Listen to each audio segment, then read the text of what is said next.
Can Foxtel's new experience make it must-watch TV again? And why do Aussies keep falling for online scams?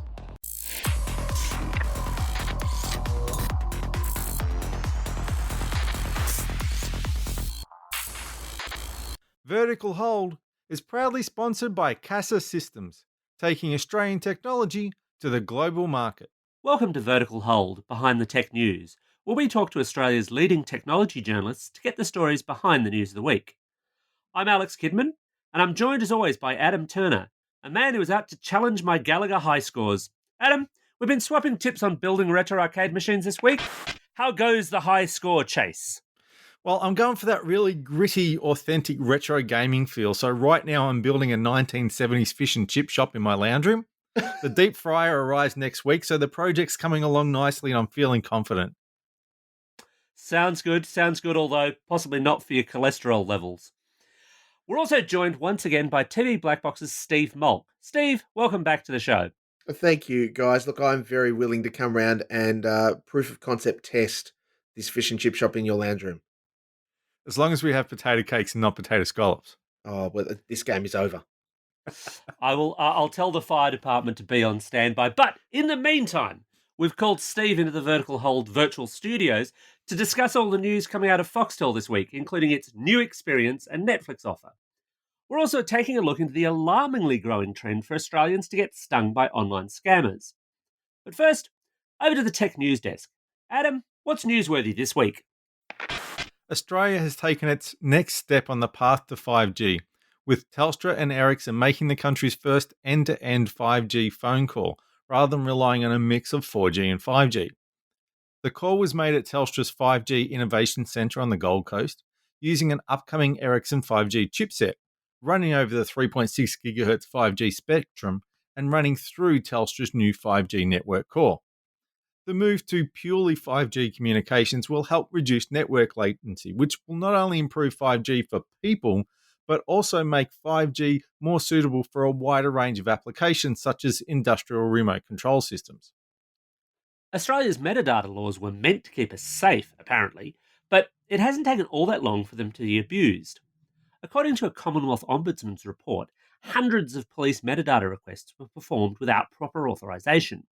The relevant bodies are claiming that it's an administrative oversight. However, given that some requests appear to have been processed entirely contrary to the Act, and that the report itself was only made public 9 months after it was prepared, it's not exactly encouraging to hear that.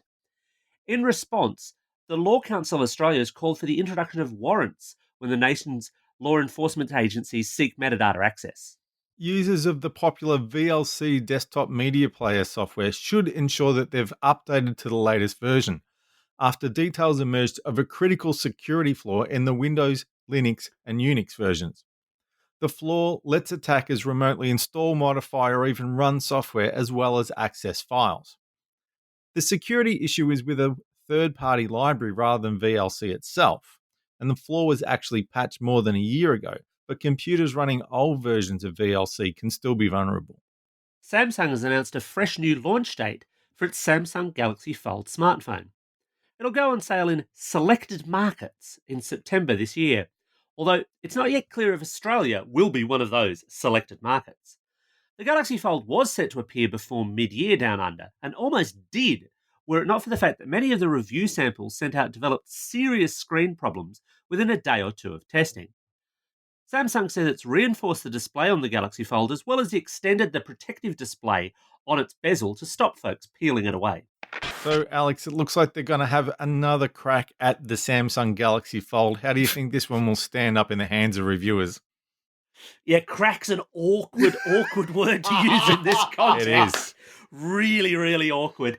But look, they've got one more shot at this, is I think the reality, because the Galaxy Fold is going to be a premium price device. They've already got premium devices in market. I mean, we've got the S10 5G, which, although you can only get it through Telstra, is a $2,000 plus phone.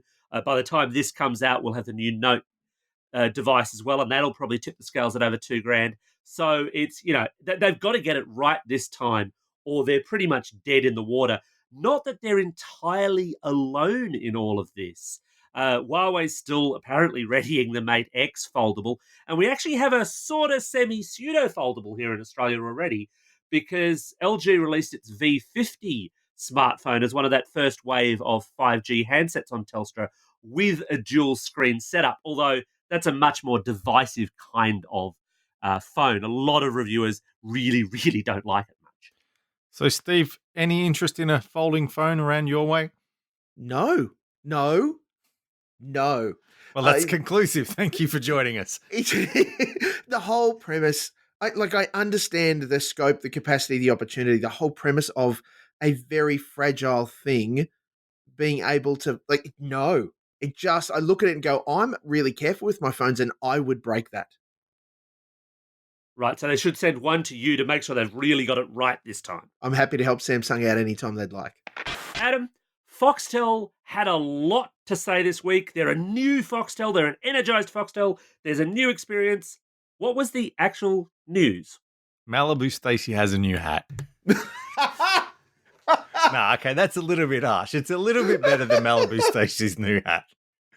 Foxtel and Netflix have sort of been frenemies for a while. There was this fear that when when Netflix first came along, it was really going to hurt Foxtel, and Foxtel rushed out the IQ3 to compete against Netflix, which was stupid because the IQ3 was kind of half baked, so they made it worse.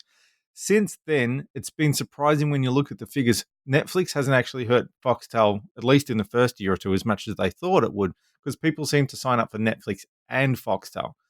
But now it's starting to hurt Foxtel a little bit more, and they're going, hey, maybe we can be friends with Netflix. Let's get Netflix onto our set-top boxes. Steve, you're a man who follows these kind of things. Do viewers want Netflix on their Foxtel box, and who's the big winner here? Yeah, well, it's a very smart move by Foxtel. The new Foxtel Experience TM is one like the new Coke. it is one to make sure that people stay within their ecosystem and don't get drawn away, using the Netflix app somewhere else. If they stay in, on the IQ, then when that episode is finished, they're still in Foxtel to go and watch something else. Now, the big winner ultimately is the consumer. If you are an IQ 3 or 4 subscriber, when you get the OS update, if you get the new remote, everything becomes all nice and sort of pretty and shiny and things just go. I think it's a really smart way for Foxtel to engage in an increasingly shifting market towards on-demand and catch-up and binge at your will. And so they're just presenting what is a significant library next to Netflix's, ultimately, to say, hey, have a look at all of this great stuff, and with like 2 clicks, you're in. So how will this change? If you're an end user sitting on the couch and you've got an IQ3 or an IQ4, how will you see this come into effect? And will you need to buy a new remote control for this to work? You won't need to buy a new remote, though it does look very shiny. I did like it, but it's still that weird kind of elliptoid center with the long thing. I don't know. But they've added a Netflix button to it. That's the big right. deal, And right? and a TV drama and a movies and a sport button, which to my mind could get replaced very quickly with here's the next partner that we've signed up. Yeah. Sport button? It's a we'll thing explain where, it to you later. Yeah. Okay. If you're an existing IQ 3 or 4 subscriber, they started pushing out the OS upgrades yesterday, and they expect that'll round out about August. So it just will happen. You'll wake up one morning, ideally, and your Foxtel box will have a whole brand new look that you will swear at and get frustrated with and not know where anything is anymore. So where will optimal. will it be a Netflix application that you then launch like on your smart TV? Yeah, it will be like a button in the view, like a picture. You go click, I want to go to Netflix, and then ta-da, you sign in the first time, obviously. But after that, it's like, here is my Netflix experience. And they're also going to add the Netflix shows to the home screen, aren't they? Which a lot of devices already do, rather than you having to open the Stan app and the Netflix app. There's your home screen, and here's Stranger Things, click here. Here's Good Omens, click here, even though they're from different things. So you'll sort of see Netflix and Foxtel content mixed together on the home screen of the IQ. Is that right? Yeah, we won't see Good Omens just yet. We'll wait and see if they can do a deal with because that's Amazon. Prime But Video. yeah, they'll mix it all on the front page, so you won't have Yeah. to dive into the Netflix app necessarily to see Stranger Things. The link will be there on the front, right next to the link for HBO content on Foxtel. Yeah, the one thing that I can guarantee we will not see in the Netflix button is Orange is the New Black, because we see the final season of that roll out on Foxtel and Netflix simultaneously this week, recording time, as the very last season and the end of that relationship with Foxtel and Netflix, which was put together before Netflix was in Australia. So yeah, that's going back away because when Netflix got here, they couldn't even show House of Cards, could they? Because it belonged to Fox. Well, they'd sold it to Foxtel here. Yeah, they did a deal where they, as long as they dropped it at the same time, that was Yeah. okay, Oh, or a okay. minute Yeah. later than Foxtel. A minute. Yeah. Right. But yeah, it'll be a reasonably simple move. I think it's a very smart one to engage both, people who are Netflix subscribers, which are a pretty significant part of the TV watching market in Australia, and I would say there's a pretty big Venn diagram overlap between Foxtel subscribers and Netflix subscribers. So to keep all of that in the one place means that I'm watching, as you said, I can watch Stranger Things, press stop, I can flick over to Lambs of God or Wentworth, and it is reasonably transparent. So, Steve, I'm kind of curious about this because I look at it from a slightly different perspective. Mhm. Obviously, the sport thing is not of interest to me, but I'm well aware Foxtel's already fractured that off into KO if that's what you want. Yes. And Netflix Experience and Netflix buttons on remotes are not new. There's one on the Telstra TV remote, there's one on the Yes. Vodafone TV remote.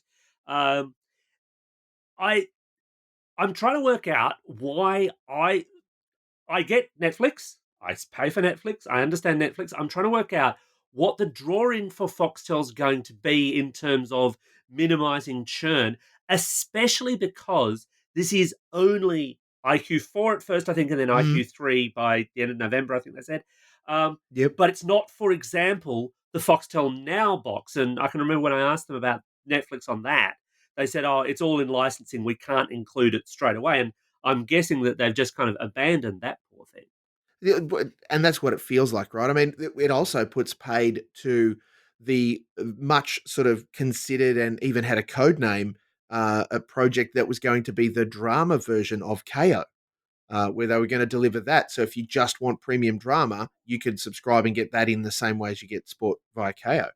Um, Look, I think it's a long play, the start of a big move by Foxtel. That the new Foxtel Experience TM allows them to establish themselves as the IQ becoming more than just it's my Foxtel box, and then it moves into more of what the way that we use our fetch box, for example.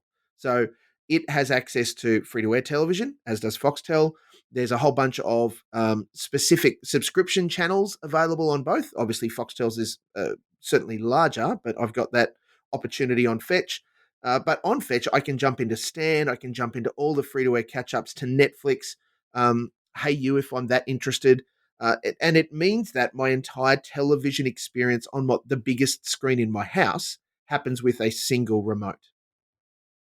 I totally get the couch potato proposition. Mm. The money proposition is the one that where I stumble a bit. And I know they've kind of made mention that they're probably going to revisit their plans and pricing strategy soon, haven't they? Yeah, and that will be a very key part of it because if, for example, you're a Foxtel subscriber and a Netflix subscriber and you're paying let's be generous, you're paying for the big package, $15 a month for Netflix to get it on all of the things with all of the stuff, and you're paying sizably more than that just even for the premium drama package, then you'll start to reconsider what's the value of it just so I can watch it on my Foxtel box on my big screen when very likely the biggest screen in my house has an app that can just natively run Netflix. But Foxtel's not looking at giving away Netflix, are they? No, the opportunity there is you have to subscribe. So it'll You be an have to option. subscribe. Yeah, yeah. I It's think not maybe like it was free for a couple of months, but it's not like they're making Netflix permanently part of the Foxtel package, if you know what I mean. yeah, and look, even if you miss out on any kind of inducement, remember that Foxtel offer you 30 days. Sorry, Netflix offer you 30 days free. So even after the fact, if you're a Foxtel subscriber, jump in. Oh, I've still got 30 days to suss it out and go, well, this is good. And I'm now starting to make some interesting comparisons. I do want to give, though, to be brutally frank, Foxtel do get some big ups around their drama stuff because it's very underappreciated in that everyone goes, oh, but Netflix is ubiquitous and everybody, yes, everyone does. The content, and no question, you mentioned it before, the HBO deal that Foxtel have is a huge point of difference for Foxtel and one that they are absolutely milking as well they should. How much are they going to hurt with the end of Game of Thrones? And do you think they can ever get back to that kind of peak? Look, I think they position themselves really well. Um, because we've got another season of Westworld coming, and that has Yeah, become huge. I'm looking We've forward to that. Yeah, mate, and then some. Aaron Paul, thanks very much. We got a prequel series of Game of Thrones that is going to come via HBO, and HBO aren't slowing down. Like they are still working because they are the ones that have to worry about what's going to happen post Game of Thrones, Yeah. and so they will put their best foot forward and trying to make all of that happen. And to Foxtel's benefit, they just get to sit back and go, well, if you want to see it, Where you man? yeah, absolutely. It's not just Netflix though. We're talking about SBS on demand. What else Mm. might we see down the track integrated into the IQ boxes? Oh, look, it would be an interesting executive meeting to be at the table or fly on the wall when they have that conversation with the ABC, because that relationship has been strained of late with the ABC suggesting they don't want to pay for Foxtel to broadcast their channels via their satellite network. Um, but I would expect you'd see, iView and the other commercial free to air channels get their catch up services. You'd be crazy not to do it, quite honestly. And if Nine get on board, Stan will get on board. Same kind of vibe, right? Like, why would you not? In fact, I'd expect to see Stan wanting to jostle so that maybe the sport button won't go, but maybe the movies button goes and gets replaced by a nice blue Stan one. Mm. Now, the remote thing's kind of interesting because, as I understand it, if you've been, what is it, like an 8-year Foxtel subscriber, they'll send you the new remote Mm. if you must have the new button, and then it's a certain price for something like 3 to 4 years, or $49 is Uh, off the top of my head, Ring something up like and that. threaten to unsubscribe. You'll get a free remote. I suspect that's also quite true. But it does make me wonder, if they're going to be swapping out buttons, are they just going to be sending people stickers or whole new remotes? Oh, well, that's a reasonable question. The whole experience is that it has to look like the thing. So if, for example, as we sort of hypothesized, Stan got on the deal, they would want, their own special blue button. It won't be a sticker. It will have to look nice and clean and slick. And if it happens soon, and you just got the new remote, I'd be ringing them up and say, I want the new remote. If you were The that way Foxtel inclined. new experience. That's right. The new Foxtel new experience, new TM. I think we also need to look at the 1,600-pound gorilla in the room because we're Mm. already talking about the 800-pound gorillas. And Is this the one with mouse ears? Yes, Yes. this is the one with mousies. Where does Disney fit into this? Where will the arrival of Disney Plus in Australia intersect with Foxtel? What relationship do they have now, Oh, and how's that going to change? I'm so intrigued about what this is going to look like. And to Disney's credit, tighter than a Donald Duck's bum. They are not letting go any kind of information. Even TCA, the Critics Association, is on in America right now, where all of the studios and networks front up and show all of the critics all of their new stuff. They lay down misere all their gear, and Disney are being very quiet about it. They did just give us a big push at SDCC and say, here's all of the Marvel shows that are coming to Disney Plus, but there are scant details about what Disney Plus looks like outside America and Canada. I do know that Mike Sneesby and the crew at Stan are working very hard on that relationship.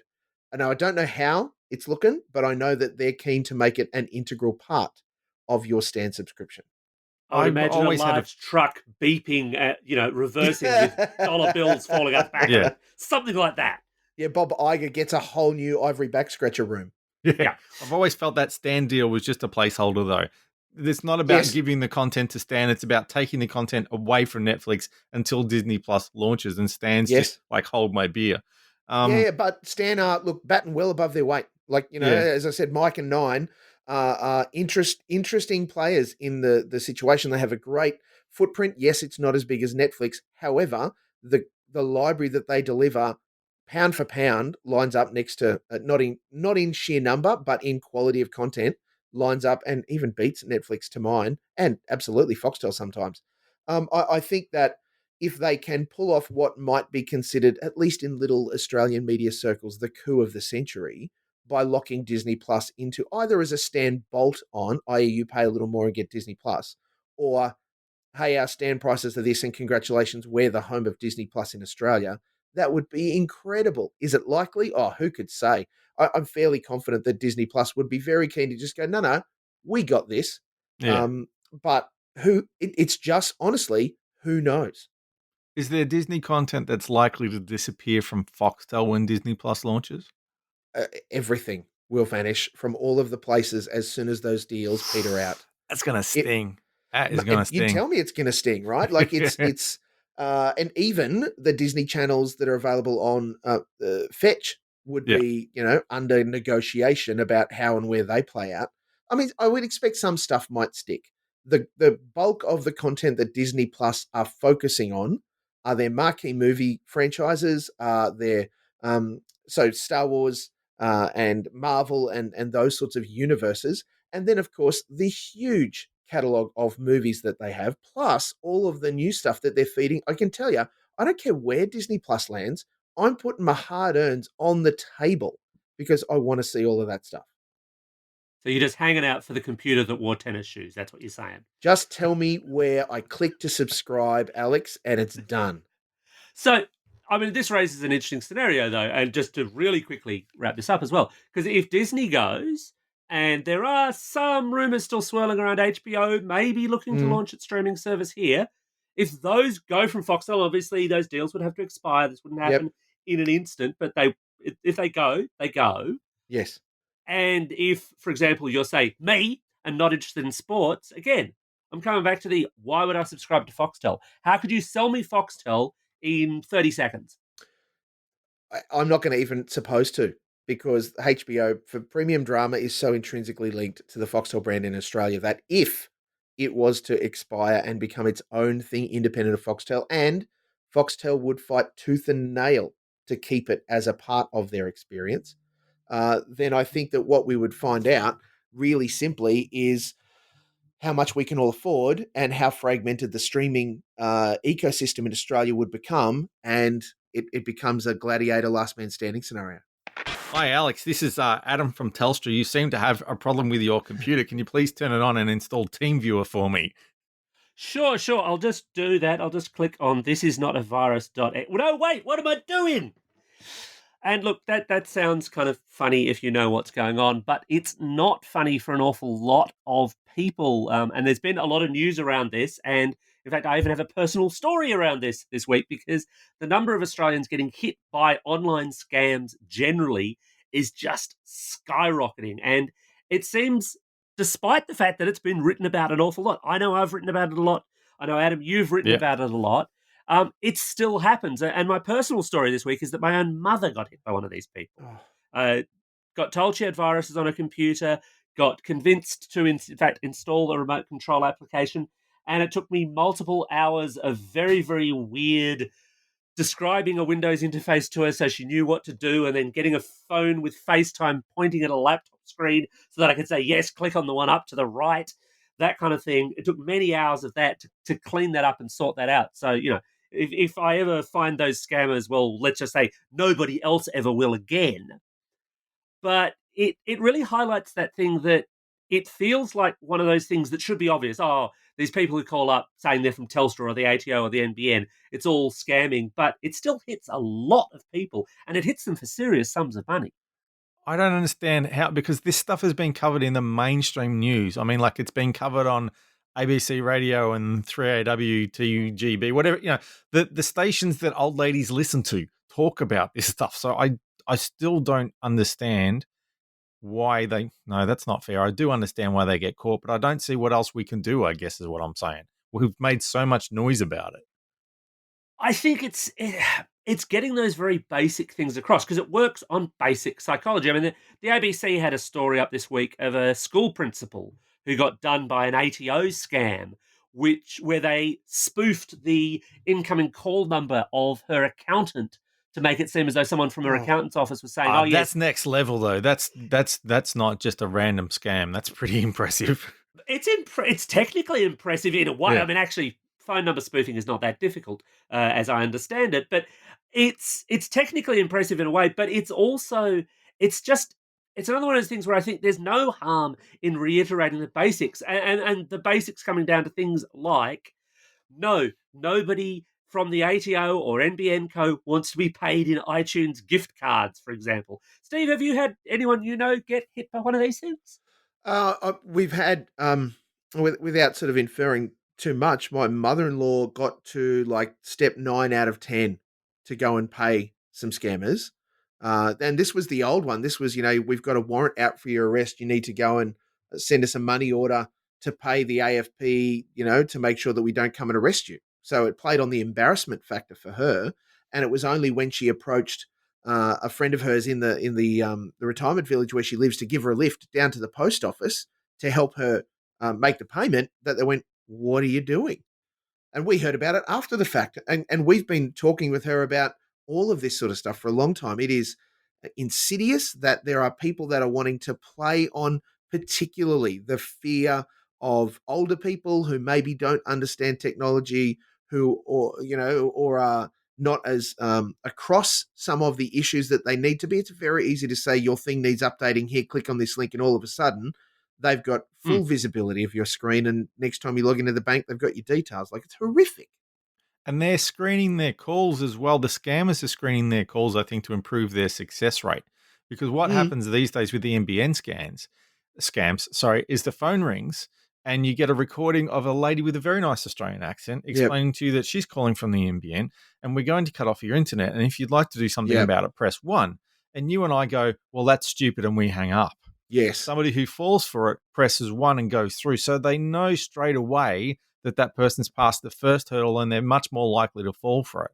And I've mm, even had a few of them where I've pressed one, gone through, said hello, and they've hung up on me. And I think what they're actually doing is going, that didn't sound like a little old lady. Click, let's yeah. keep going until we get one. So they are being a lot smarter with filtering it out to try and increase their success rate and reduce the amount of time they spend wasted on the phone with people who they're not going to con. Yeah, the best thing that we ever did was before. Now we've just changed NBN providers and dropped for the first time in my entire human life our home phone line. I know it's a radical thing; not many kids are doing it these days. Um, but we realized in that transition that we had been screening our home phone calls for probably the best part of 3 or 4 years. And the Hmm. only people calling us on that was our parents, and they all have our mobile numbers. So Ixnay on the own phone line, hey, and it's gone. And I got to tell you, the peace that it has brought to our house is amazing. I did exactly the same thing about 3 or 4 years ago for exactly the same reason.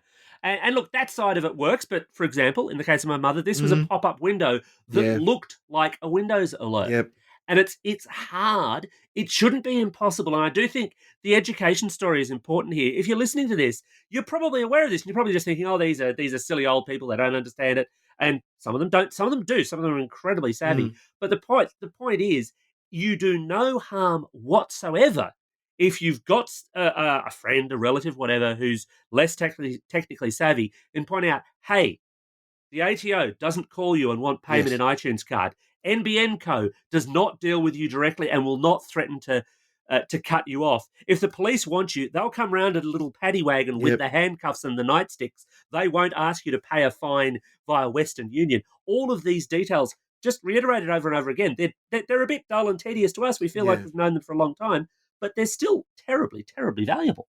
And we have to just keep reinforcing it as more and more services and companies that we deal with move into an exclusive online or phone and online only customer service perspective for people like my parents or my wife's parents who are used to going into the place to talk to someone to pay the thing. uh, they will just go, okay, well, maybe this is the next part of it. It has to be reassurance. We have to encourage them. We have to keep reminding them. And we also have to be aware and unfortunately really, really suspicious when someone calls us and is after our important details, to the point where I've been telling people, if you're ever unsure, say, I will call you from the, appropriate official number. Like, I get what you're asking me. I'm happy to have the conversation, but I'm going to end this call and call you through the main call center number. What's your name? What's your extension? And things get very cagey very quickly. Yeah, if they're legit, they should be okay with that. If they arc up at that 100%. point, that's a big sign something's wrong. Yeah, But- absolutely. But you've got to be super careful there because a lot of them will go, oh, yeah, that's fine. Here's number's our number. changed. Ignore that rubbish. Yeah. Look Oh. up the number independently and call it independently. You might spend a little bit of time in a phone queue, which is tedious, but you can always go off and make a nice cup of tea or watch your new Foxtel show or what have you while you're on hold. But it's much, much, much safer that way. Hey, Alex and Adam, can you imagine what would happen if we used our powers for evil instead of good? Yeah, actually, I can smell a whole new podcast. Well, folks, that's just about it for another fine episode of Vertical Hold. So, what do you think? Does the new Foxtel excite you? Have you had a family member or have you been hit by an online scammer? Send us your feedback via Twitter or to the Vertical Hold Facebook page. Thanks to Steve for taking time out to join us for the show. Thank you very much, trademark. Thanks, everyone, for listening as we've taken a bit of a dark turn at the end this week. We've been in a big push this year to reach more people, so thanks to everyone who gives us a shout out. And remember, jump on your podcasting platform of choice, leave us a review, and help spread the good word.